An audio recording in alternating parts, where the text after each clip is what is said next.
제가 지금 몇 년도인지 이제 정확하게 기억은 나지 않는데요.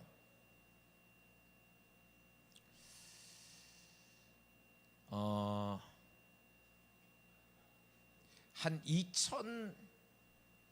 2009년 10년 경이었던 것 같아요. 그 가을에 레위기서 23장에 보면 그 가을 절기 중에서 이제 첫 번째 절기가 나팔절이라고 하는 절기가 있지 않습니까? 그 나팔절을 유대인들은 이제 로시 하셔나라고 해서 이제 그때부터 이제 유대인들은 새해가 시작이 되는 것이죠. 그 로시 하셔나 기간이었었는데 2009년 아니면 2010년도였었을 거예요. 로시 하셔나 기간이었는데 그때 성령님께서 뭔가 좀 새로운 일을 시기적으로 새로운 일을 하신다라고 하는 감동을 받고 있었어요. 근데 그때 이스라엘에서 그 사역하시는 그 수캇 할렐이라고 하는 기도의 집에서 그 사역하시는 미국 목사님이 한국에 이제 들어온 길에 저한테 이제 연락이 왔어요. 좀 만나보고 싶다고 해가지고 그래서 제가 이제 뭐 저는 그렇습니다. 뭐 이제 그냥 누가 이렇게 연락이 오면 그 사람이 유명한 사람이 내가 이게 가서 만나고 이런 거 잘 그게 없어요. 기도하고 이게 하나님께서 만나길 원하시는지 또 만나기 원하시는 타이밍인지 이렇게 나름대로 이렇게 분별하고 그렇게 이제 움직이는 타입인데 그 수캇 할렐 그 대표하시는 미국 목사님이 이제 한국 들어와서 만나고 싶다고 연락이 왔어요. 그분이 이렇게 만나려고 하는 이유는 뭐냐면 그분들 그 목사님 권위 아래에 있는 외국 분들인데 그 두 분이 이제 그때 우리가 섬기는 274 얼라이언스에 274 얼라이언스란 네트워크에 이제 들어오려고 했었어요. 그래서 이제 그 수캇 할렐 그 목사님 성함이 어떻게 되죠? 릭 라이딩스, 릭 라이딩스 목사님이 이제 절 만나고 싶다고 이제 연락이 와서 이게 성령님께서 이제 가서 만나라는 이제 감동을 주셔서 이제 그때가 로시 하셔나 기간이었습니다. 그래서 여의도에 이제 한 호텔에 갔어요. 모임 중이었는데 모임이 이제 끝나고 이제 여기 이제 라운드 테이블에 이제 몇 사람이 이렇게 이제 릭 라이딩스하고 제가 이쪽에 앉았고 또 이쪽에 한 분이 있었고 이렇게 라운드 테이블에 이제 미팅을 하고 있었어요. 그래서 그 릭 라이딩스 목사님하고 이제 한 30분 이렇게 이제 교제를 하는데 뭐 교제 자체는 좋았습니다. 이제 좋은 마음으로 이렇게 교제를 하고 또 자신의 그 권위 아래에 있는 두 분을 이제 우리 274 얼라이언스라는 네트워크에 이제 이렇게 참여시키기로 이렇게 결정을 하고 한 30분 이렇게 이제 대화를 나누는데 근데 묘한 게 뭐냐면 뭐 좋은 분위기에서 이제 대화가 진행이 되는데 제가 그때 느낌이 그러니까 분명히 성령님께서 이 모임에 가라고 하셔서 이제 갔는데 대화를 하는데 릭 라이딩스 목사님하고 대화를 하는데 이것 때문에 성령님께서 나를 여기 보내신 게 아니네? 이런 생각이 자꾸 드는 거예요. 내가 여기 왜 왔지? 이러면서 그러니까 분명한 거는 한 30분 대화를 하는데 뭐 대화 자체는 좋았는데 그것 때문에 성령님께서 보내신 게 아니라는 느낌이 이제 드는 거예요.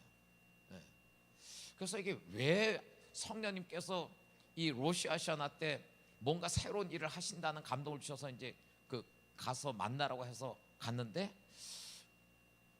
왜 이 미팅 자체를 위해서 보내신 게 아니라는 그런 느낌이 들었어요.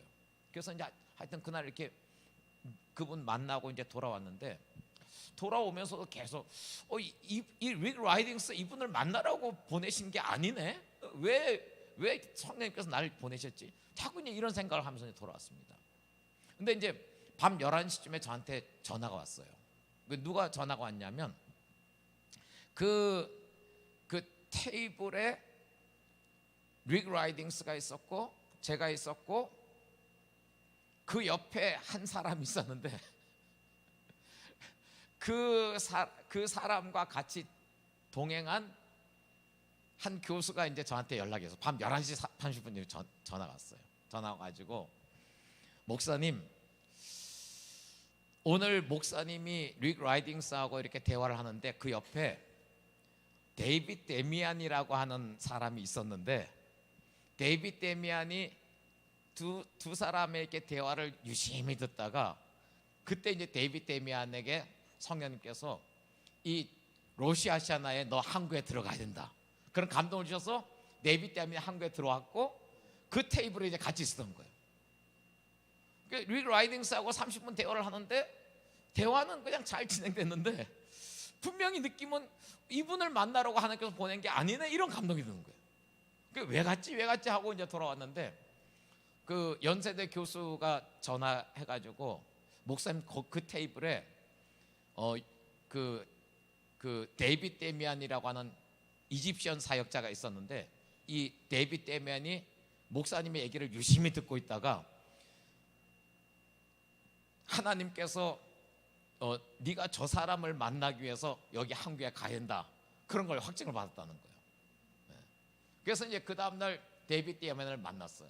만나서 이제 좋은 교제를 하고 그리고서 이제 이 데이빗 데미안을 이렇게 초청해서 항구에서 이제 처음에 30명 한국의 아주 핵심적인 리더들 30명을 초대해서 첫 번째 리더십 서밋을 3일 진행하고 그 다음에 이제 또 몇 달 지나서 두 번째로 이번엔 60명 리더를 이렇게 초청해서 두 번째 리더십 서밋을 하고 그 다음에는 120명을 초청해서 세 번째 리더십 서밋하고 이렇게 한국에서 그렇게 해서 이제 리더십 서밋을 이렇게 진행을 했습니다. 그리고 그런 가운데서 2012년도쯤이었을 텐데 그 홍콩에서 게더링이 열렸습니다. 홍콩에서 이제 게더링이 열렸는데 이 데이빗 데미안이 이제 이끄는 그 게더링이라고 하는 그 컨퍼런스가 있었습니다. 그 컨퍼런스에 그때 이제 한국에서 한 150명의 사역자들이 이제 참여를 했어요. 뭐 우리는 어떤 무슨 조직을 만든 것이 아니고 조직이 아니기 때문에 뭐 내가 이렇게 뭐 공식적인 어떤 그 포지션은 아니지만 하여튼 어쨌든 한국의 거의 대부분 사람 사역자들이 이제 저를 통해서 데이빗 데미안을 만나고 리더십 서밋 이제 알게 되고 게더링에 이제 참여를 했습니다. 참여를 했는데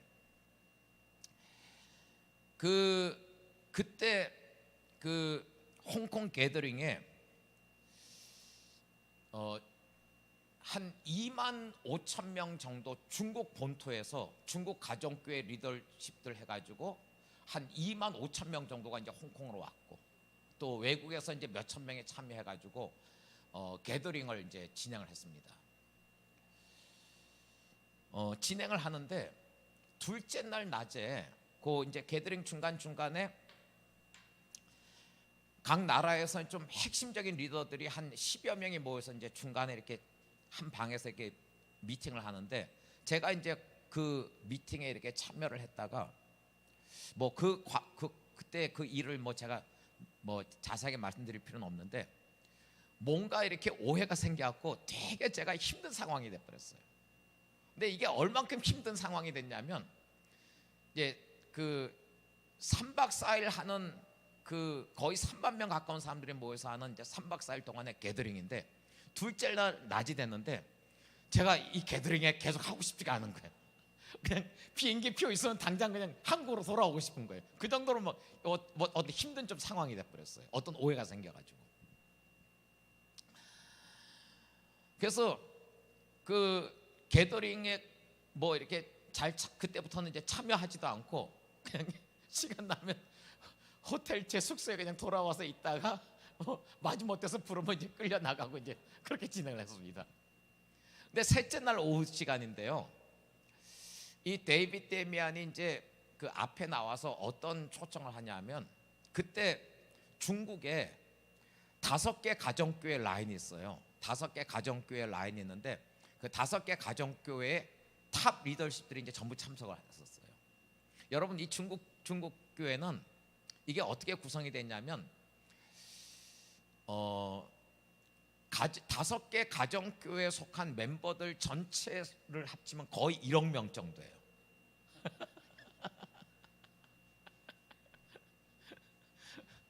그 전에 이제 그 게더링 전에 제가 상해 갔다가 그 5개 가정교회 라인 중에서 제일 작은 가정교회 그 지도자를 이렇게 좀 만났는데, 교제하다가 그 당신 교회 교인들이 몇 명쯤 됩니까? 그랬더니 7,800만 명 정도 된대요.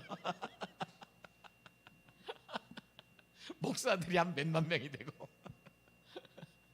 근데 그 5개 가정교회 탑 리더들이 이제 전부 참여를 했고, 그 자리에서 그 5개 가정교회 리더들을 이제 데이비드 데이맨의 강단으로 이제 부르고, 그런 가운데서 한국의 리더십들을 이제 부른 거예요, 강단으로.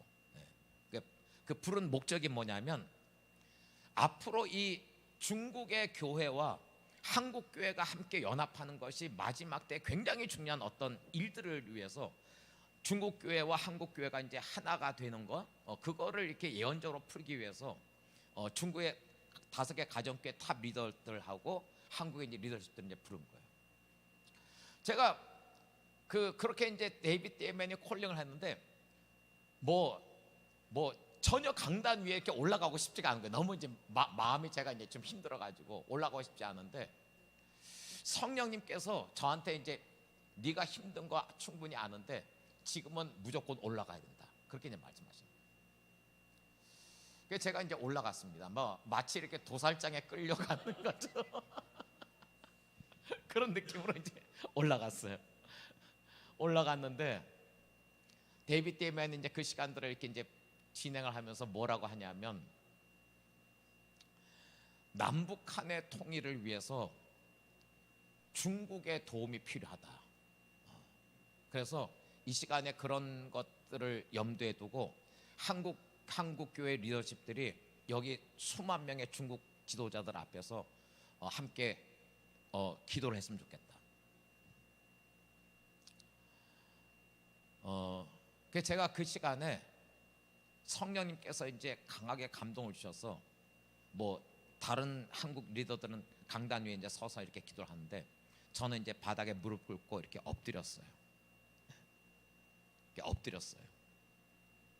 엎드리면서 어떤 느낌이냐면, 남북한의 통일을 위해서 내가 지금 내 마음으로는 되게 지금 힘든 상황이지만 남북한의 통일을 위해서 내가 이 시간에는 완전히 엎드려야 된다. 그래서 엎드려서 중국 교회 지도자들 앞에 이제 엎드리고 도와달라는 이제 그런 기도를 이제 제가 했습니다. 한 5분, 10분, 한 10분 정도 이렇게 엎드려서 이렇게 이제 그 중국 교회 리더들 앞에 이렇게 엎드리고 이렇게 엎드렸어요. 한 10분 정도 후에 이제 일어나니까 그 데이비드 데이맨의 멘토가 되는 기드온 추 목사님, 나이 많은 목사님 있죠. 기드온 추가 이렇게 옆에서 나를 보더니 당신이 인내해줘서 고맙다. 그런 얘기를 하더라고요. 제 상황을 조금 이해를 하니까. 그 일이 하나 있었고요. 이제 또 다른 한 가지 일을 제가 조금 말씀을 드리겠습니다. 그 재작년이죠. 재작년 2월 24일에 러시아가 우크라이나를 침공했습니다. 자, 우크라이나 전쟁이 터졌어요. 그 당시에 이 러시아가 우크라이나를 이제 침공을 할 때 전 세계 많은 지도자들은요, 설마 푸틴이 전쟁을 하겠어? 이런 분위기였어요.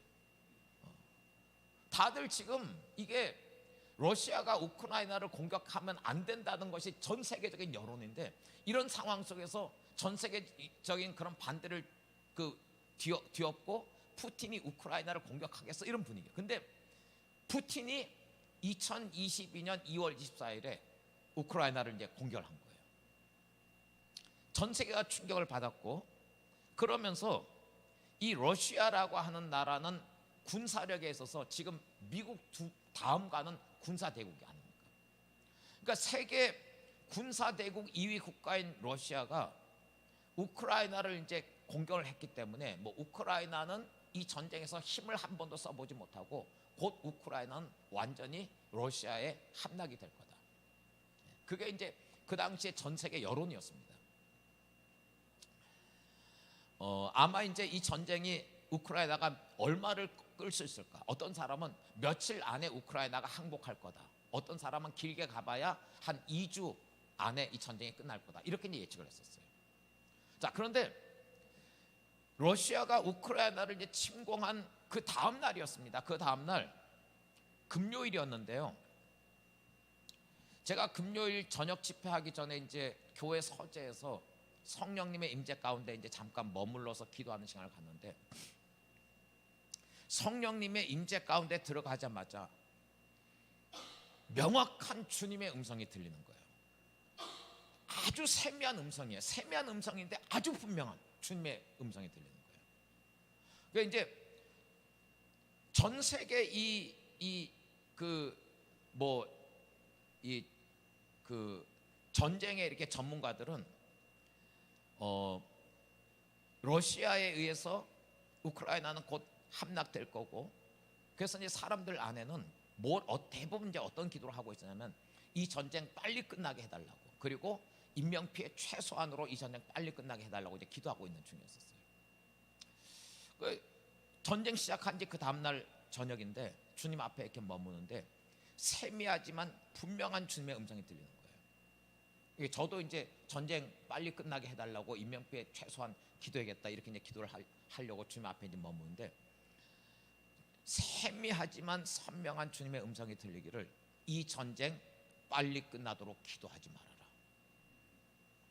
대신에 이 전쟁을 통해서 하나님께서 계획하신 일들이 있는데 그 계획들이 이루어지도록 기도해야 된다. 제가 이제 그 음성을 듣고 이 전쟁이 좀 오래 가겠구나 이렇게 이제 생각이 들었습니다. 그 전쟁 지금 우리가 잘 아는 것처럼 지금 3년차 계속되고 있어요.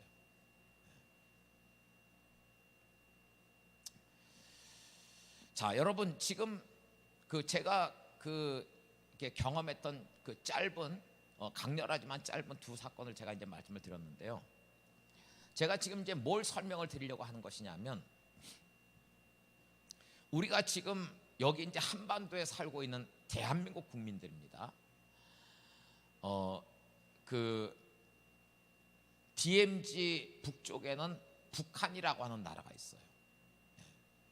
북한이란 나라가 있고, 뭐 우리가 잘 아는 것처럼 6.25를 통해서 수백만 명이 죽었습니다. 이 6.25 전쟁을 이렇게 분석해 보면 되게 희한합니다. 그건 뭐냐면요, 전쟁 전에는 남북한이 38선으로 이렇게 갈려져 있었어요. 그리고 1950년 6월 25일에 전쟁이 시작돼서 3년 동안 치열한 전쟁이 일어났고, 3년의 전쟁 끝에 53년도 7월 27일에 휴전이 돼가지고 DMZ라고 하는 휴전선이 그어졌습니다. 근데 그래서 이 전쟁 전에 38선, 전쟁 후에 이 휴전선, 이걸 비교해 보면요, 실질적으로 남북한의 땅 넓이는 거의 변화가 없어요. 전쟁 전이나 전쟁 후나 남북한이 뭐 어느 쪽이 땅을 더 많이 차지하고 거의 변화가 없어요. 비슷한 상황에서 3년 동안의 전쟁이 끝나버렸고, 그 전쟁 가운데서 무려 500만 명이 죽은 거예요. 자, 그러면 여러분, 역사를 주관하시는 분이 하나님 아니십니까? 하늘을 나는 참새 한 마리도 하나님께서 허락하시지 않으면 떨어지지 않는데, 왜 하나님께서 천하를 주고도 바꿀 수 없는 것이 사람 한 사람의 생명인데 500만 명이라고 하는 수많은 사람들의 희생이 되는 이 6.25라는 전쟁을 하나님께서 허락하셨을까? 이 전쟁의 의미는 뭘까? 사실은 이 전쟁은 1907년에 평양에서, 평양 그 장대영 교회에서 평양 붕이라고 하는 어마어마한 붕이 일어났지 않습니까? 이 장대영 교회에서 일어났던 평양 붕이 사실은 1907년 1월 13일 14일 이틀에 있었던 부흥이에요.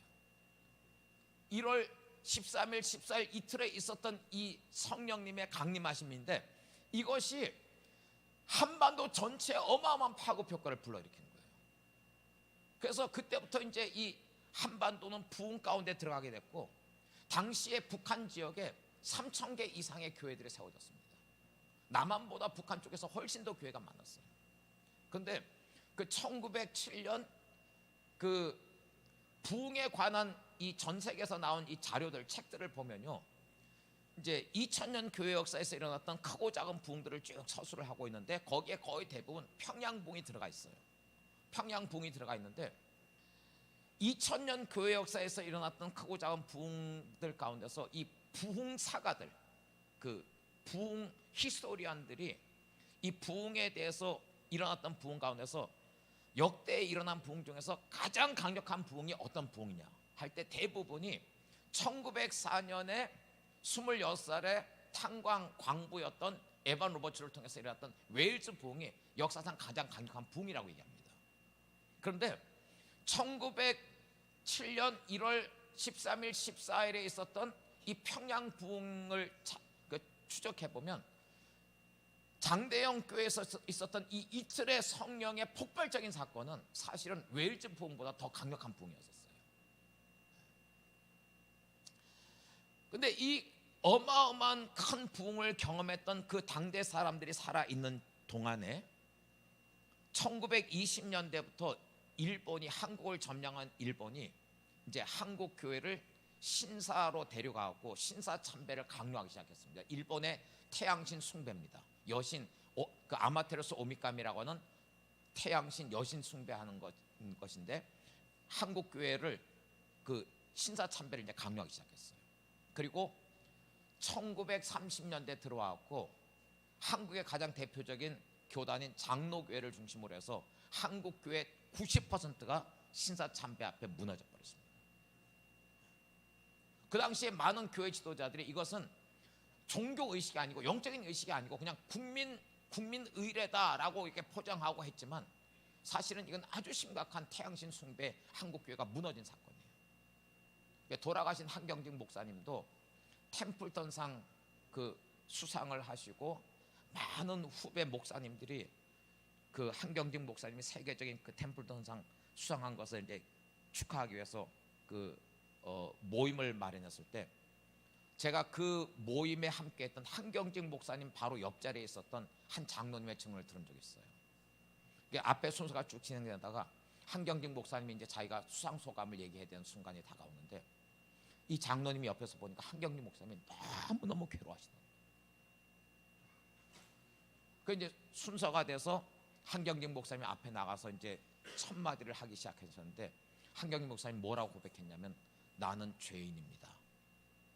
세계적인 그 템플턴상, 그 종교인들에게 주는 노벨상이라고 얘기하는 템플턴상을 수상하는 그 기념 자리에서 한경직 목사님이 나는 죄인입니다. 이 얘기를 이제 시작하면서 나는 신사 참배를 했던 죄인입니다. 이 얘기를 토로하신 거예요. 그러니까 1907년에 평양 대부흥이라는 어마어마한 부흥을 하나님께 주셨는데 그 부흥을 경험한 당대의 사람들이 살아있는 동안에 20년대, 30년대 되기 전에 한국교회 90%가 일제가 강요한 신사 참배 앞에 무너져버린 거예요. 그리고 1945년에 해방이 됐는데 이 부분에 관해서 해방되고 나서 한국교회가 공식적으로 이것에 대해서 회개한 적이 없었어요. 1950년 6.25 전쟁이 터졌고 3년 전쟁하면서 38선에서 휴전선으로 바뀌고 남북한의 땅덩어리는 거의 변함이 없는데 500만 명이 넘는 사람들이 죽은 거예요. 이 전쟁의 의미는 뭐냐? 신사참배로 인한 하나님의 심판이었어요. 그래서 그 당시에 6.25 전쟁 당시에 인민군이 이렇게 쳐내려와 가지고 낙동강까지 진격했습니다. 한국은 부산만 남아있는 그런 상태에서 이승만 대통령이 전국의 목회자들을 부산의 초량교회로 소집을 하고 일반 성도들은 해운대로 모였어요. 그래서 비상구국 기도를 했는데 그 당시 동아일보, 조선일보 기사에 보면 그런 나라가 위기에 몰린 상태에서 한국의 모든 목사님들 그리고 해운대에서 기도하고 있던 모든 성도들의 그 공통된 고백이 뭐냐면 이 6.25는 신사참배로 인한 하나님의 심판인 것을 다들 알고 있었어요. 자, 그렇게 해서 이제 3년 동안에 피비린내 나는 그 전쟁이 진행이 됐고 500만 명 이상이 희생이 되고 1957년 7월 27일에 휴전이 됐습니다. 휴전이 됐고 그렇게 해서 남북한이 이제 갈렸습니다. 갈렸고 우리 남한은 아시는 것처럼 6, 70년대 가난한 시기를 통과했어요. 여러분 제가 이제 60년에 세상에 태어났고 남한 경제가요 그 당시에 굉장히 가난했습니다. 우리 이제 지금 북한 하면 전 세계에서 가장 가난한 나라 중에 하나로 이제 알고 있습니다만 사실은 73년, 74년 돼서 그때부터 남한 경제가 북한을 앞지르기 시작했어요. 60년대는 남한이 북한보다 더 못 살았습니다. 그리고 6, 70년대 하나님께서 이 남한 교회 가운데는 어마어마한 붕을 주셨어요. 그러니까 60년대부터 이제 본격적으로 복음이 전파되기 시작했는데 60년대, 70년대, 80년대 해서 복음이 본격적으로 전파되기 시작한 지 30년이 안 돼가지고 남한 인구의 전체의 4분의 1이 크리스천이 된, 이건 2000년 세계 선교 역사에서 유례가 없는 사건이에요. 어마어마한 그 부흥을 허락해 주셨고 반면에 휴전선 북쪽의 북한은 지금까지도 전 세계에서 뭐 모든 이슬람 국가를 포함해서 전 세계 모든 나라에서 가장 기독교를 심각하게 박해하는 기독교 박해지수 1위 국가예요.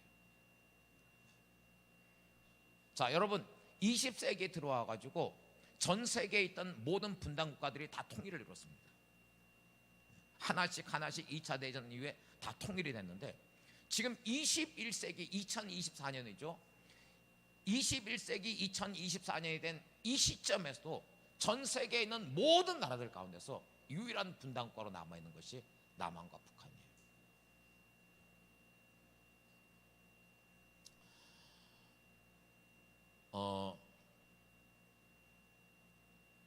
제가 83년도에 신학교 1학년 때 학교 채플에 그 국정원 대학원의 한 교수님이 오셔서 이 한반도 상황들을 이렇게 쭉 설명을 하는 그런 시간이 있었습니다. 이 한반도를 둘러싸고 4개의 그 강대국이 있는데 그 우리 옆에는 일본이란 나라가 있고 저쪽에는 중국이란 강대국이 있고 저쪽에는 그 당시에 소련이라고 했습니다. 러시아가 있었고 미국이란 강대국이 있어요. 그러니까 이 한반도를 둘러싸고 있는 4개의 강대국이 있는데 왜 이 한반도가 통일이 되지 않는가? 그러니까 여러 가지 이제 상황들을 이 교수님 쭉 설명을 하는 중에 뭐라고 얘기하면 이 4개의 강대국들 중에서 그 어떤 나라도 남북한이 통일되기를 원치 않고 있기 때문이다. 그게 결론이었어요. 와, 그날 이 강의를 들으면서 얼마나 마음이 막 괴로운지, 이렇게 통일이 어려운 거구나. 자, 남북한이 이제 휴전이 된 지 지금 70년이 넘었습니다. 작년에 70년이 됐고 올해 이제 71년이 됐어요. 자, 여러분 이 남북한을 향해서 지금 하나님께서 어떤 경륜을 갖고 계실까요? 지금 이 한반도를 둘러싼 여러 나라의 이 국제 정세 상황들을 이렇게 들여다보면요, 보이지 않는 하나님의 손이 참 오묘할 정도로 움직이고 있어요. 자, 이게 이제 어떤 상황인지를 제가 설명을 드리겠습니다. 자, 중국이란 나라가 있습니다. 이 중국이란 나라는 우리가 잘 아는 것처럼 2000년대 들어왔고 경제가 폭발적으로 성장하기 시작했어요. 2008년에 베이징 올림픽 하면서 1년의 경제 성장 속도가 막 9% 찍고, 그래서 막 중국이 어마어마하게 일어나기 시작했습니다. 그런 가운데서 중국 사람들 마음속에서 지금 전 세계에서 가장 강대국이 미국인데 우리가 머지않아서 미국을 우리 추월하게 될 거다. 그래서 막 중국 사람들한테서 막 굉장한 기대감이 있었어요. 그래서 중국이 미국을 추월한 건 분명한데 그게 언제가 될까? 뭐 2020년대가 될까? 2030년대가 될까? 중국이 미국을 추월하는 것은 분명한데 그게 언제가 될까? 이런 것들을 이제 중국 사람들이 막 얘기하고 기대하고 있는 그런 상황이 됐습니다. 근데 이렇게 이제 중국이 막 일어나는 중에 미국에서 도널드 트럼프가 대통령이 됐어요. 그 힐러리 클린턴하고 대선 운동을 했는데 희한하게 대부분 뉴스에서는 분명히 힐러리 클린턴이 대통령이 될 거다라고 했는데 대통령 선거 하루 이틀 전에 이상한 어떤 루머가 생기면서 힐러리 클린턴 안에 루머가 생기면서 이게 퍼져나가면서 그게 영향을 미쳤고 도널드 트럼프가 대통령이 됐습니다. 그리고 도널드 트럼프가 대통령이 되자마자 도널드 트럼프 우리 잘 알지 않습니까? 이 사람은 예상할 수가 없는 인물인 거예요. 대통령이 되자마자 설마 한 나라의 대통령인데 이렇게 할까? 근데 뭐 이 사람이 국경문 닫아버리고 지금 미국을 추월하려고 하는 중국에게 어마어마한 그 무역 관세를 매겨가지고 중국을 막 견제하고 다운을 시키기 시작한 거예요. 그러니까 중국에서는 이제 그 당시에 미국이 우리를 막 이렇게 압박을 하고 있으니까 한번 싸워보자 하고 이제 처음에 막 머리를 이렇게 들이밀고 싸웠다가 얼마 안 돼갖고 중국이 이렇게 꼬리를 내려버렸어요. 막상 부딪히니까 이 세계 첫 번째가 하는 G1이라고 하는 미국한테 아직 중국은 따라갈 수가 없구나. 이걸 이제 알게 된 거예요. 그래서 중국이 꼬리를 내리고 자체적으로 이제 숨고르기를 하면서 우리 기회를 봐야겠다. 그래서 이 중국의 힘이 이제 충분히 응집될 때까지 지금 중국은 이제 숨을 죽이고 있는 거예요. 그래서 충분히 이것이 이제 이 힘이 그 축적이 되면 때가 되면 이제 미국하고 한번 싸울 날이 있을 것이다 하면서 이제 꼬리를 내리고 있는 그런 상태입니다. 자, 그리고 여러분 이 중국 사람들에게 있어서 가장 큰 관건, 그러니까 대외적으로 보면은 미국과 견줄 수 있는 G2의 국가로 이제 들어가는 것이 이제 중국의 목표고요. 중국 대내외 그 내적으로 보면요, 중국 사람들에게 있어서 수천 년 중국 역사에서 지금 가장 큰 숙제가 뭐냐면 지금 중국 앞에 있는 그 대만이에요. 이 대만을 중국이 실질적으로 저기 삼켜가지고 완전한 통일 국가를 이루는 거예요. 완전한 중국을 이루는 거예요. 이게 이제 중국 사람들에게는 그 무슨 대가를 치러서라도 포기할 수 없는 숙제거리인 거예요. 자, 그런데 이 대만 배경에 누가 있을까요? 미국이 있는 거예요. G2, G1인 세계 최강대국인 미국이 대만의 배경에 있어요. 그래서 중국이 지금 중국은요 몇 년 안에 이 대만을 침공해서 이 대만을 삼킬까 이것을 이제 호신탄탄 노리고 있는데 중국이 조그만 제스처를 취하면 미국이 움직여요. 괜히 미국 이제 정치인들이 대만을 방문해 가지고 대만에 힘을 실어주고 중국은 화가 나왔고 막 엄포를 놓는데 계속 이제 미국은 대만 편을 이렇게 지지를 하고 이러고 있어요. 자, 그런데 이게 이제 되게 희한한 것이 중국 사람들 관점에서는요 무슨 대가를 치러서라도 대만은 반드시 그들이 삼켜야 되는 거예요. 그래야 이제 중국의 궁극적인 이제 부르심이 중국의 목적이 이제 다 이루어지는 거니까요. 그래서 무슨 대가를 치러서라도 이제 대만을 삼키려고 하고 있는데 그래서 이 중국이 대만을 이제 침공을 할 텐데 침공을 할 때 미국이 이 일에 어떤 반응을 나타내냐 이게 이제 굉장히 중요한 것이죠. 자, 지금 미국 대통령 현직 대통령 이제 조 바이든입니다. 조 바이든이고 이제 11월에 이제 또 대통령 선거가 있죠. 자, 지금 이 조 바이든 정부에서는요 이 대만과의 관계를 어떻게 얘기하냐면 이제 많은 기자들이 이제 바이든 대통령한테 이제 묻습니다. 중국이 대만을 침공할 때 미국 정부는 어떻게 할 겁니까? 이렇게 물으면 조 바이든은 그 부분에 대해서 대답을 안 해요. 애매모호하게 회피를 합니다. 대답을 안 해요. 그러니까 중국이 그 대만을 침공할 때 미국이 대만을 중국에다 넘겨주지 않기 위해서 이 전쟁에 참전하게 된다면 중국으로서는 굉장히 어려운 것이죠. 그래서 이제 많은 기자들이 조 바이든한테 이게 중국이 대만을 이렇게 삼키기 위해서 침공하는 것은 이거는 이제 언제 그 일이 일어나냐의 문제지 그건 거의 분명합니다. 그 일들이 이제 일어나도록 돼 있는데 이때 미국이 이제 어떤 자세를 취할 거냐 이게 이제 초미의 관심사예요. 근데 조 바이든 행정부에서는 이것에 대해서 의도적으로 애매모호한 제스처를 취하고 있어요. 대답을 안 해요. 그러니까 중국 입장에서는 중국이 이제 대만을 침공할 때 미국이 어떻게 행동을 할지 모르는 거예요. 근데 애매모호하지만 지금 현재로는 미국이 이제 대만 편에 서 가지고 중국의 압박을 이렇게 이제 저지를 해주고 있는 그런 상황입니다. 자, 그런데 11월에 이제 미국 대통령 선거가 있죠. 대통령 선거가 있는데 지금 이제 도널드 트럼프하고 그 카멀라 해리스가 이제 지금 붙고 있는데요. 만일 이번에 도널드 트럼프가 미국 대통령으로 당선이 된다라고 하면 이 중국과 대만과의 관계가 어떻게 될 거냐? 자, 대통령 되기 전에 일단 4년 대통령 했다가 이제 지금 떨어지고 지금 이 도널드 트럼프가 다시 이제 대통령 선거 운동을 하고 있는데 도널드 트럼프한테 중국이 대만을 침공을 할 때 도널드 트럼프 당신이 대통령이 된다면 당신은 어떻게 할 겁니까? 라고 이렇게 물어요. 물으면 도널드 트럼프가 뭐라고 대답하냐면 그거는 저 나라 얘기지 우리하고 상관이 없다. 그러니까 중국이 대만을 삼키던 침공하던 뭐를 하든 미국은 신경 쓰지 않는다. 이게 이제 도널드 트럼프의 정책이에요. 자, 그리고 저쪽에서는 지금 러시아하고 우크라이나가 전쟁이 벌어서 3년째 전쟁이 벌어지고 있습니다. 전쟁을 하고 있는데 러시아가 세계 군사 2위 대국인데 곧 전쟁 끝날 거라고 생각했는데 웬걸요? 전쟁해 보니까 이게 전쟁이 만만치가 않은 거예요.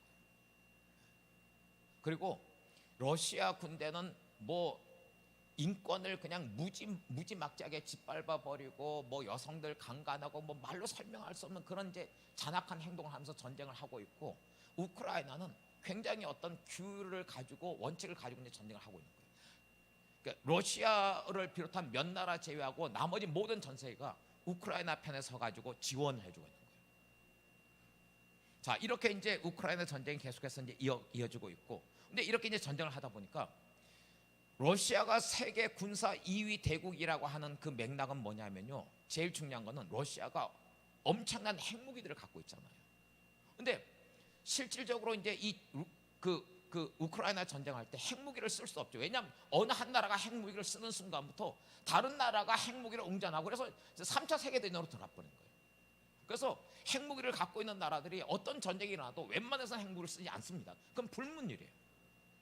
근데 이제 세계 군사 2위 대국이라고 하는 러시아가 우크라이나를 침공해서 전쟁을 벌이고 있는데 며칠 만에 몇 주 만에 우크라이나를 삼킬 것이라 생각하고 자신만만해서 전쟁했는데 이게 웬걸요? 전쟁이 점점 길어지는 거예요. 이게 전쟁을 이렇게 오랫동안 하다 보니까 러시아가 세계 군사 대국 2위지만 재래식 무기에 있어서 한계가 오잖아요. 전쟁이 이렇게 길어지다 보니까 그 포탄들이 다 떨어지게 되고 재래식 무기가 이제 바닥이 나는 거예요.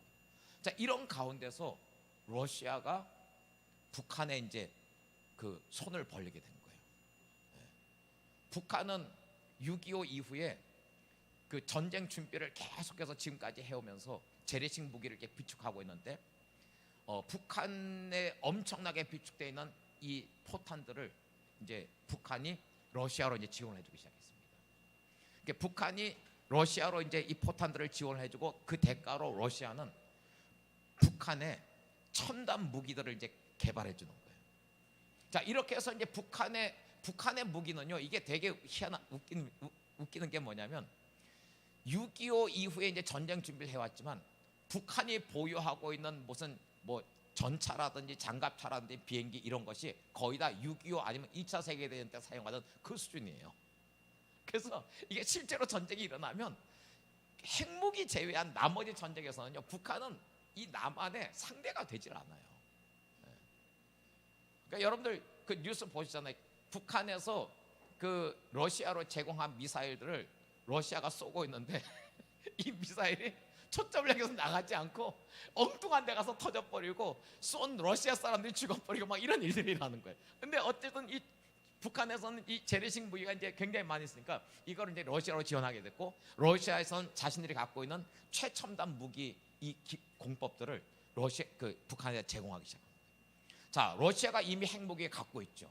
북한이 이미 핵무기 갖고 있죠. 이런 가운데서 러시아의 도움을 받아서 최첨단 무기를 지금 북한이 개발하기 시작하고 있어요. 자, 이런 가운데서 이 북한을 상대하고 있는 이 남한, 그리고 이제 남한 배후에는 미국이 있습니다.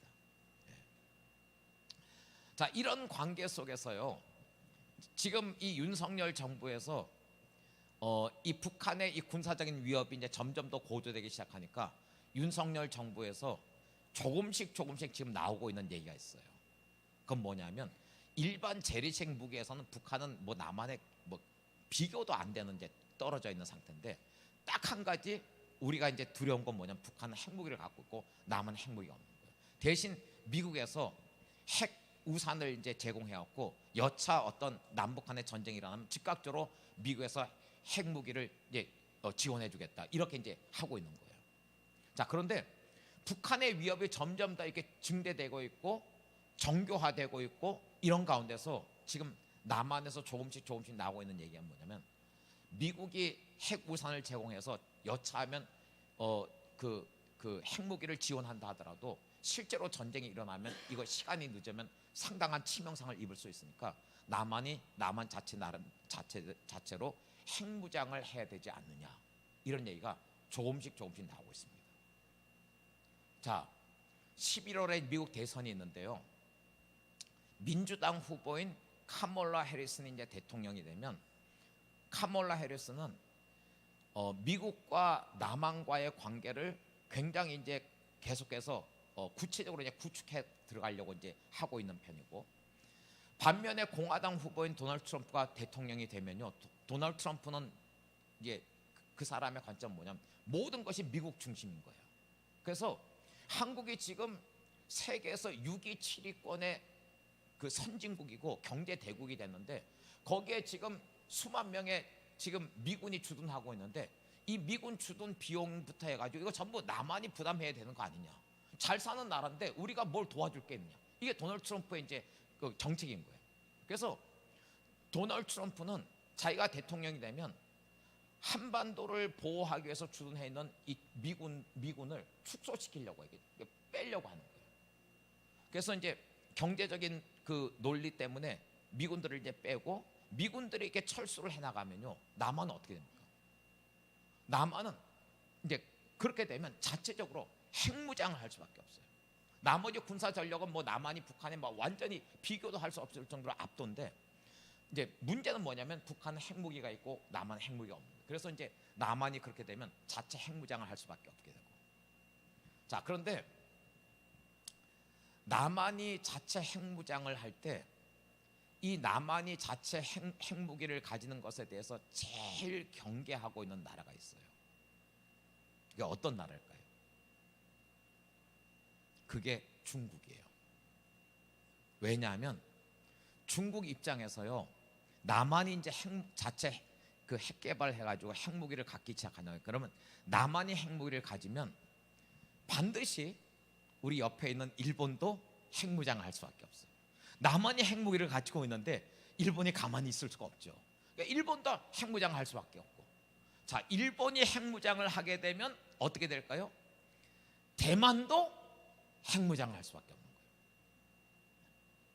자, 그리고 대만이 이 조그만 그 섬나라인 이 대만이 인구 2천만 명 정도밖에 안 되는 이 대만이 핵무장을 딱 하는 순간부터 대만을 궁극적으로 저기 통일시켜서 완성된 중국을 이루어가는 중국의 꿈은 날아가는 거예요.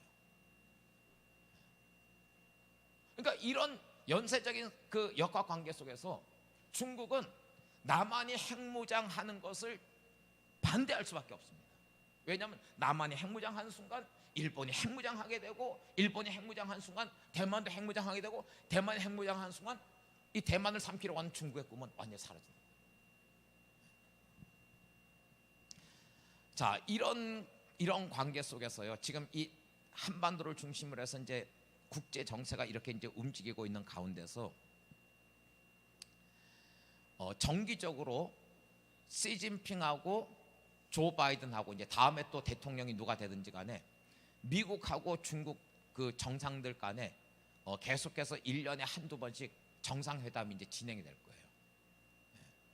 이렇게 이제 정상회담들이 이제 진행이 되는데, 자, 이런 과정 속에서, 이런 흐름 속에서, 그러니까 러시아 전쟁으로 인해서 북한은 러시아와 손을 잡게 되고, 러시아의 지원을 통해서 북한이 이제 첨단 무기들을 지금 개발을 하고 있는 중이고, 그래서 이 북한의 이제 군사력이 점점 위협이 가해지니까 남한은 자체 핵무장을 하려고 하게 되고, 특별히 이번에 카멀라 해리스가 말고 도널드 트럼프가 되면 남한은 정말 자체 핵무장으로 갈 가능성이 굉장히 커집니다. 왜냐하면 이 트럼프는 여기 한국에 주둔해 있는 주한 미군을 이렇게 빼려고 하고 있는 거예요. 자식 경제적인 그 가치를 위해서 뭐 한국처럼 잘 사는 나라가 자체적으로 충분히 방어할 수 있는데 주한 미군이 여기 뭐 필요하냐, 이렇게 빼려고 하는 거예요. 그러면 도널드 트럼프가 대통령이 되면 필연적으로 남한은 자체 핵무장을 할 수밖에 없습니다. 그런데 남한이 자체 핵무장하는 순간 일본이 자체 핵무장을 하게 되고, 일본이 핵무장하는 순간 대만도 필연적으로 핵무장하게 되고, 그러면 대만을 삼켜서 완전한 통일체를 이루려고 하는 중국의 꿈은 완전히 사라져버리는 거예요. 자, 이런 과정들 속에서요, 앞으로 이제 필연적으로 어떤 이 흐름들이 이렇게 전개가 되느냐 하면, 무슨 일이 있더라도 중국으로서는 대만을 포기할 수가 없는 거죠.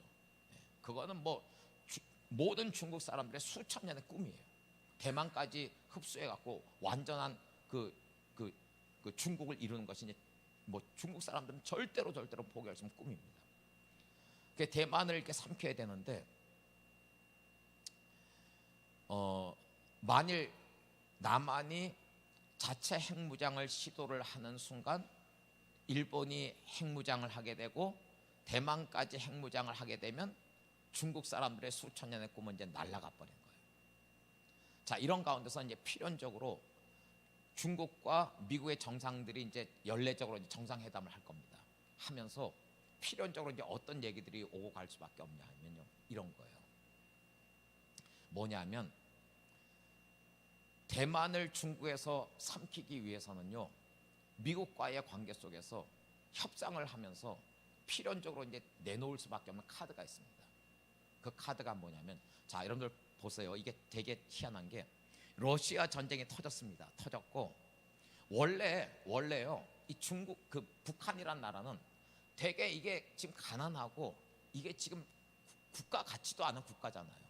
세상에 보세요. 여러분들 뭐 뉴스 보셔서 아시겠지만 지금 USB로 해가지고 남한 드라마 그리고 남한 K-팝 가수들 이런 노래들이 이제 북한 사람들에게 흘러갔고, 심지어는 이 북한에서 지금 중학교 애들이 남한 드라마를 봤다고 해서 최근에 30명 이상의 중학교 애들이 많은 군중들이 모인 가운데서 집단 처형을 당했어요.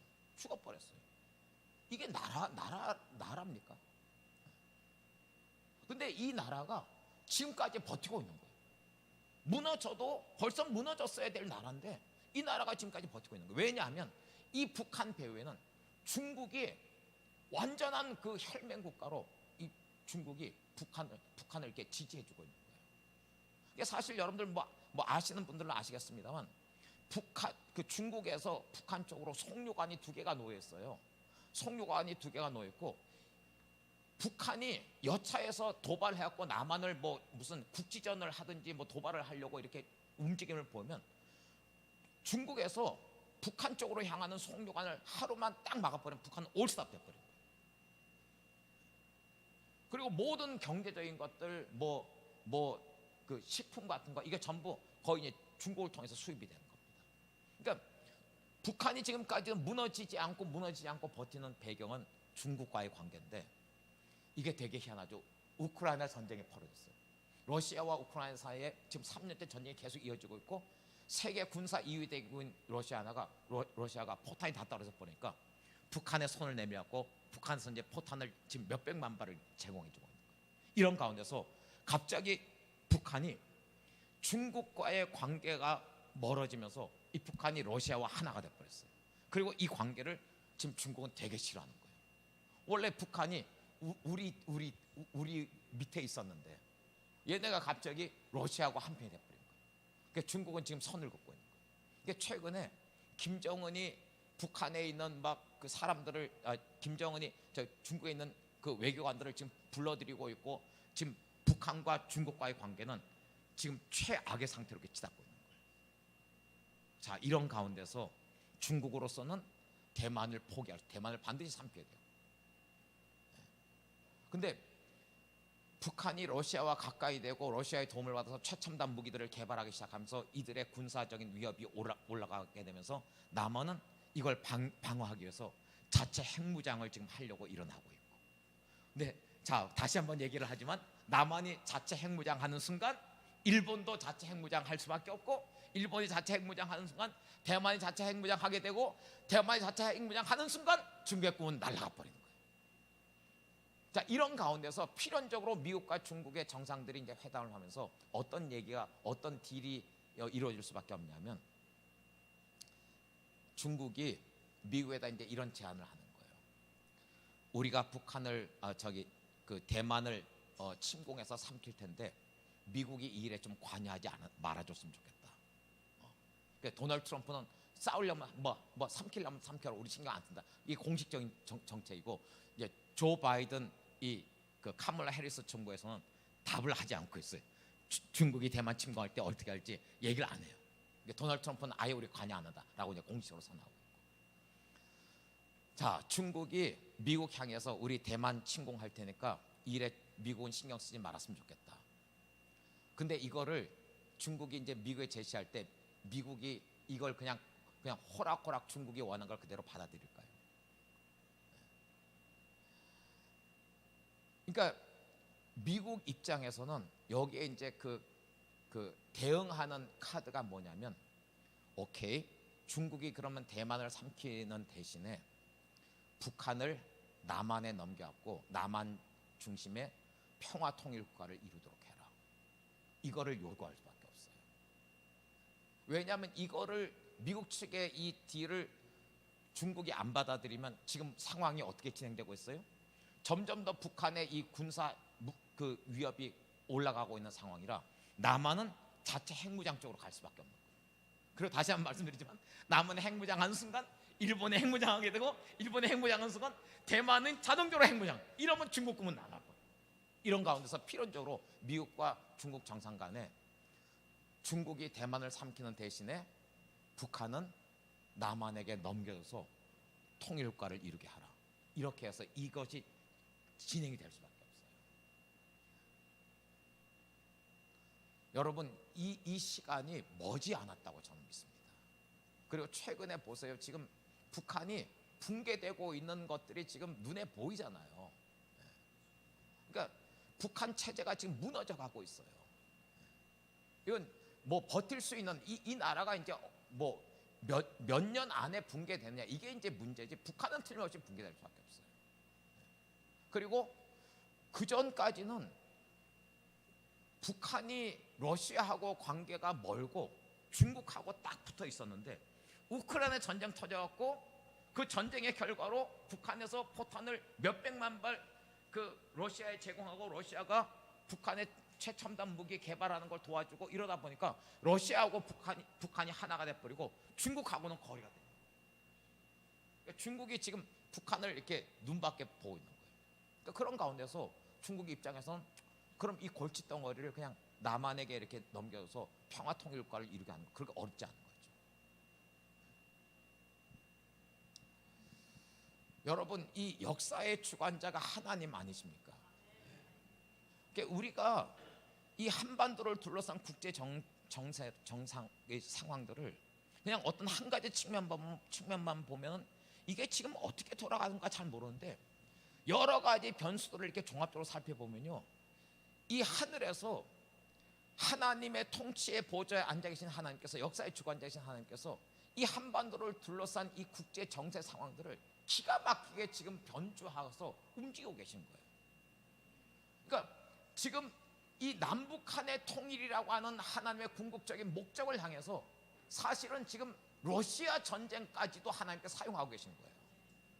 러시아 전쟁이 일어났고, 이 전쟁이 뭐 며칠에 끝나는 것이 아니고 몇 달에 끝난 것이 아니고 지금 3년째 이어지고 있으면서 러시아의 무기가 다 떨어져 버리고, 그래서 중국이 몇백만 발의 포탄을 제공하면서 러시아하고 중국이 지금 동맹국가가 됐고, 러시아하고 북한이 동맹국가가 됐고, 전통적인 동맹국가였던 중국하고 북한과의 관계는 지금 굉장히 멀어졌어요. 거의 원수처럼 됐어요. 하나님께서 이런 여러 가지 변수들을 사용하셔서 지금 이 시기에 한반도의 통일을 향해서 국제 정세를 이렇게 몰아가고 계세요. 머지 않았을 거예요. 머지 않아서 하나님께서 이런 변수들을 사용하셔서 희한한 방식으로 남북한을 통일시켜 주실 것입니다. 자, 여러분, 에베소서 1장에 보면요, 역사를 통한 하나님의 궁극적인 목적이 나와요. 거기 뭐라고 되어 있냐면, 역사를 통한 하나님의 궁극적인 목적이 뭐냐면, 하늘에 속한 모든 것과 땅에 속한 모든 것이 그리스도 안에서 통일되게 하려 하심이라라고 말씀합니다. 그러면 이것이 역사를 통한 하나님의 궁극적인 그 경륜이라면, 하나님께서 지금 21세기 역사 가운데서 전 세계 유일하게 분단국가로 남아있는 남북한도 반드시 통일이 될 수밖에 없는 거예요. 그리고 우리 많은 사람들이 이렇게 알고 있고 느끼고 있는 것처럼 우리 한민족을 향한 하나님의 부르심이 아주 특별해요. 뭐 제가 이 부분 우리 외국에서 오신 분들도 이렇게 계시기 때문에 뭐 길게 설명을 드리고 싶지는 않습니다만, 간략하게 말씀드리면 어떤 것이냐면요, 예수님께서 2000년 전에 이 땅에 오시기 위해서 하나님께서 선택하신 한 민족이 있었어요. 그 민족이 누구죠? 네, 이스라엘이에요. 아브라함을 부르셨고 수천 년 유대인의 역사 가운데서 하나님께서 유대인의 혈통으로 당신의 아들을 세상에 보내셨습니다. 근데 여러분, 예수님의 재림이 가까워오고 있는 이 시기에, 물론 이스라엘은 여전히 하나님의 전 세계적인 경륜의 중심에 있는 건 사실이에요. 그런데 예수님의 재림과 관련해서 마지막 때 하나님의 경륜을 이루기 위한 전 세계적인 하나님의 경륜에 있어서 하나님께서 프론티어로 부르시고 있는 한 민족이 있어요. 그게 어떤 민족입니까? 제가 얘기했잖아요. 한 민족이 있다고. 여러분, 남북한이 통일이 되면 기가 막힌 일들이 벌어집니다. 제가 60년생이라고 말씀드렸죠. 60년생인데 제가 어렸을 때 한 5살 무렵의 기억이 나요. 그 고향이 경북 울진인데요, 저희 이제 울진읍에 살고 있었는데 저희 집이 그 지역에서 그래도 아주 잘 사는 집안이었어요. 근데 그 울진읍에 미군집이 포장되어 있지 않은 그 흙을 이렇게 흙도로 해갖고 막 바람을 막 일으키면서 미군집이 이렇게 들어옵니다. 그러면 수십 명의 애들이 따라가요. 따라가면서 그 미군집 향해서 막 손을 내면서 기부미 그러는 거예요. 그러면 미군이 껌도 던져주고 초콜릿도 던져주고 뭐 그 통조림 같은 것도 던져주고, 저도 이제 막 따라가는 거죠. 뭐 형들하고 어울려갖고 막 흙바람만 막. 근데 무슨 말을 해야 될지 모르는데 형들이 무조건 너도 기부미 그래.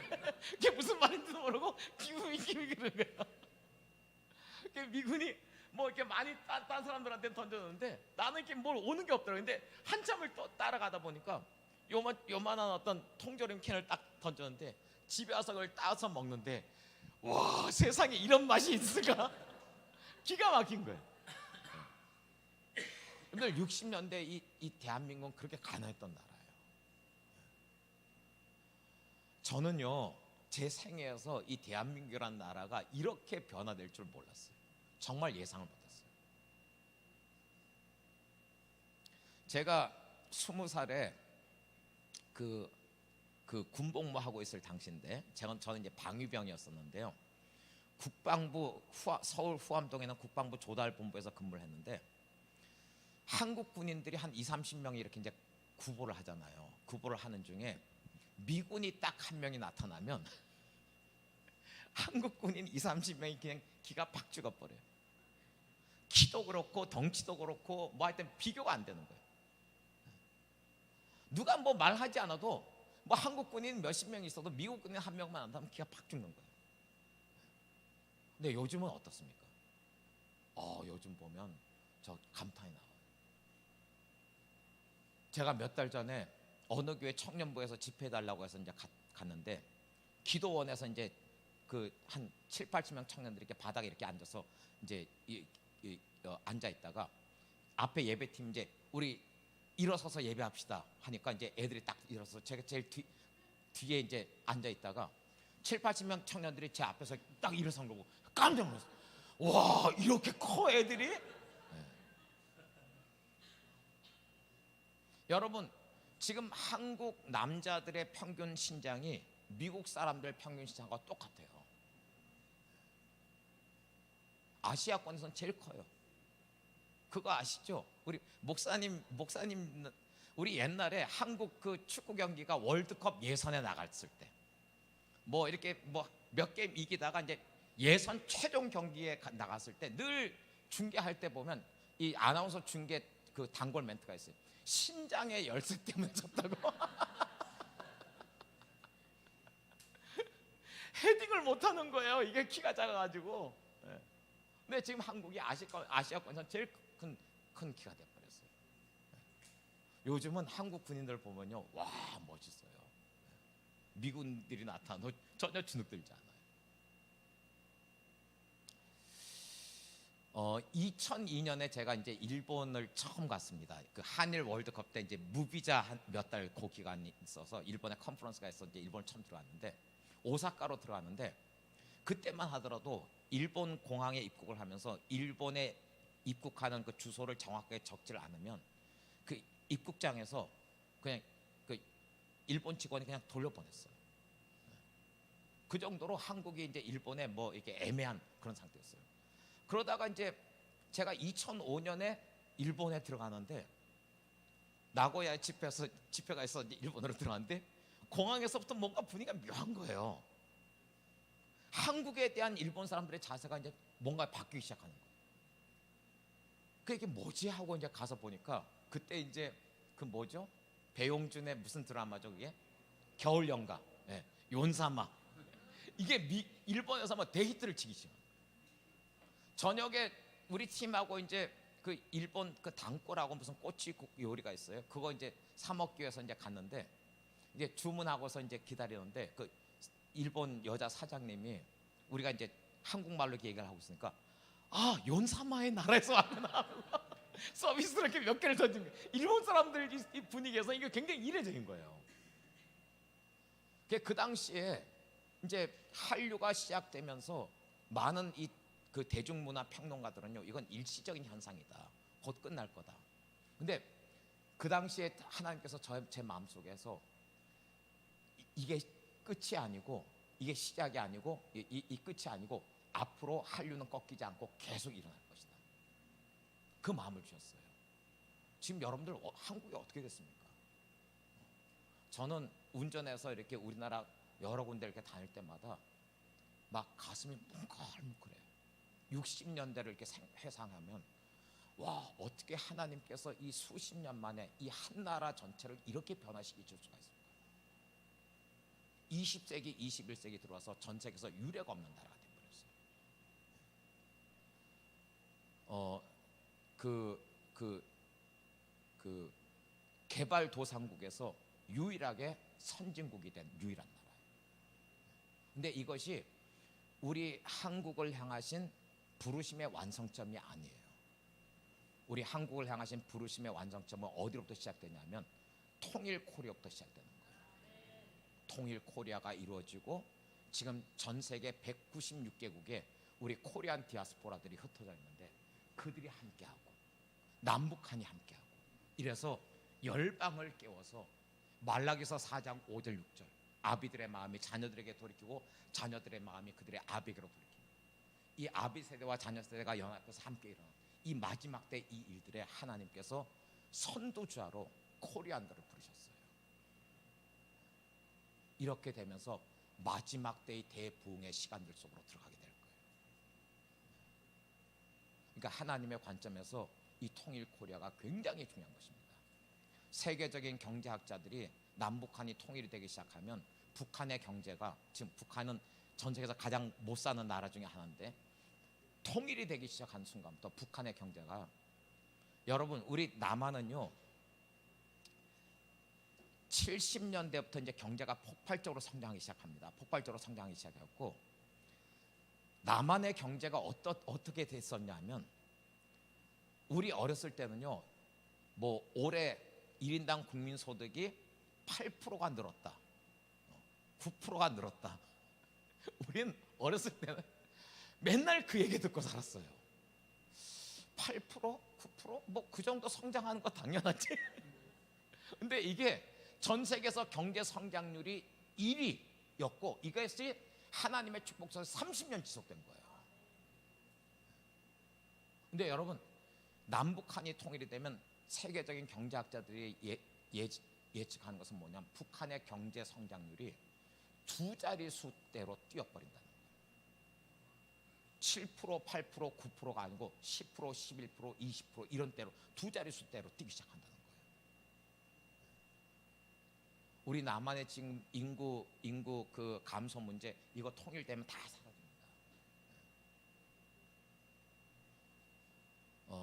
지금 우리가 이 굉장히 중요한 이 시점에서 우리가 살고 있어요. 그래서 여러분, 이런 것들을 이렇게 잘 분별하시면서 하나님의 손이 계속 남북한의 통일을 향해서 움직이고 계신데, 이 하나님의 손이 멈추지 않도록, 하나님의 손이 가속도가 붙어서 하나님께서 일을 속히 이루어 주시도록. 여러분, 전 세계 민족들 가운데서 유대인 제외하고 이렇게 현대 역사에서 큰 고통을 경험한 민족이 없어요. 제가 2000년에 중국을 처음 갔다가 도문, 투먼이라고 하는 도시를 갔는데, 거기 이제 도문 시청에 가서 부시장을 만나서 교제하고, 그분들 안내로 해서 이제 그 도문교, 그 투먼, 거기가 이제 도문하고 중국하고 북한 이제 연결되는 국경 다리입니다. 거기를 이제 갔습니다. 가가지고 이 다리 앞쪽에서 그냥 이렇게 다리 건너편에 북한 보는 거는 그냥 할 수 있는데, 돈을 조금 내면 티켓을 사가지고 이렇게 해가지고 북한 쪽 걸쳐져 있는 그 도문고 중간까지 갈 수 있어요. 그리고 그 중간에 정확하게 까만 선이 그어져 있습니다. 거기가 이제 한 걸음 넘어간 북한인 거예요. 그래서 티켓을 사가지고 여기서는 좀 얘기를 해야 될 것 같은데, 그 같이 데리고 왔던 선교팀은 저쪽 다리 저쪽에 서 있고, 티켓을 사서 여기 까만 선 국경선 바로 앞에까지 이제 같이 간 사람이 제 옆에 이제 그 도문에 그 종교국장이 있었어요. 여자분이 50대 여자분인데, 이분이 이제 혼자서 성경 읽다가 크리스천이 된 분이에요. 그분이 이제 옆에 섰고, 여기 이렇게 서가지고 바로 이제 까만 선입니다. 여기 서가지고 이제 북한을 이렇게 보고 있는데, 와, 희한하죠. 창세기에 보면 인류 역사에서 최초로 순교당한 아벨, 믿음으로 하나님께 제물을 드림으로 인해서 가인의 손에서 순교당했던 그 아벨, 그 아벨이 죽고 나서 하나님께서 이제 가인에게 찾아오셔서 네 아우가 어디 있느냐. 그 가인이 내가 내 아우를 지키는 자니까. 그럴 때 하나님 뭐라고 말씀하십니까? 네 아우의 핏소리가 땅에서부터 내게 호소한다. 제가 저쪽 다리 건너편에 북한을 이렇게 바라보는데, 와, 갑자기 여러분, 북한이란 나라는 94년에 김일성이 죽고 나서 고난의 행군이 찾아왔습니다. 2, 3년 동안 북한 인구의 10분의 1이 굶어 죽었어요. 그러니까 10분의 1이 굶어 죽었다는 무슨 얘기입니까? 한 가족이 5명이라면 우리 집하고 옆집 중에 한 명은 굶어 죽은 사람이 있다는 거예요. 고난의 행군에 굶어 죽은 사람들, 그리고 신앙 때문에 순교당한 사람들, 그들의 울부짖음이 막 생생하게 들리게 합니다. 저는 북한에 뭐 아는 친척 아무도 없어요.